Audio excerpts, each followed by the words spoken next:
মাহফুজ একটা স্টুপিড, যে একটা স্ট্যাটাস দিয়ে 1 ঘন্টার বেশি রাখতে পারে না, তার আগে হচ্ছে সে ডিলিট কইরা দেয়।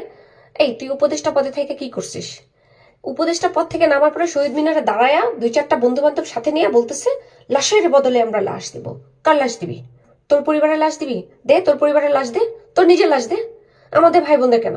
আজকে যারা আহত নিহত হয়েছে এই সমস্ত কিছুর জন্য দায়িত্ব তোরা থাকবি। এতদিন উপদেষ্টা পদে থেকে কি করছিস?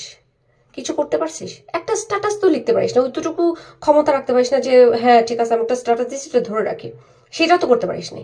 একটা স্ট্যাটাস দিছিস, লিখছিস, 2-4টা কমেন্ট পাইছিস, সাথে সাথে ডিলেট। আর সেই ইডিয়েট আইসা বলতেছে লাশের বদলে আমরা লাশ দিব। দে, এখন লাশ দে। আর যে গাধা গর্দকগুলো আমাকে বলতেছে যে নীলা ইসরাফিলের বিপ্লবী আমরা এখন দেখলাম মুখোশ খুলে গেছে, সেই দিন যেদিন আমি রাজপথে নেমেছিলাম সেদিন একটা শিশু গুলিবিদ্ধ হয়েছে ঘরে থেকে, নির্বিচারে ছাত্রদের উপরে গুলি চালানো হয়েছে। আমি কি জানতাম এটা মেটিকুলাস ডিজাইন? এটা যে তোদের সাজানো ডিজাইন সেটাকে আমি জানতাম?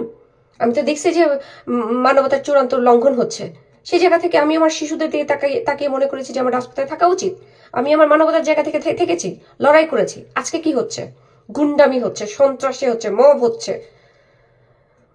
আজকে যদি প্রয়োজন পড়ে আজকেও নীলা ইসরাফিল রাজপথে থাকবে, কিন্তু তোদের এগেনস্ট, এটা মাথায় রাখিস।